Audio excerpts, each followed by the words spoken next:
কালকে সন্ধ্যা 7টায় ওর সাথে লাস্ট কথা হয়েছিল, তখন রুমে গেছে। রুমে যাওয়ার পর থেকে আর আমার সাথে কথা হয়নি। এমনি রাতে 11টার সময় বাহির হয়েছে, এটা দেখছি ক্যামেরাতে। খাওয়ার সময় মানে খাবার খেতে বাহির হয়েছে এরকম দেখছি, কিন্তু এমনি কথা হয়নি।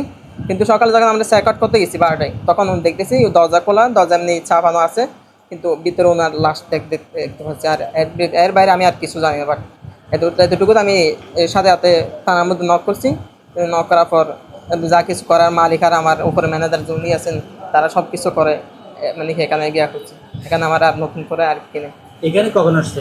উনি আছে 14 তারিখ হয়তো 2টা 22-23 হবে। তখন ওনার সাথে কয়জন ছিল? ওনার সাথে সিঙ্গেল উনি।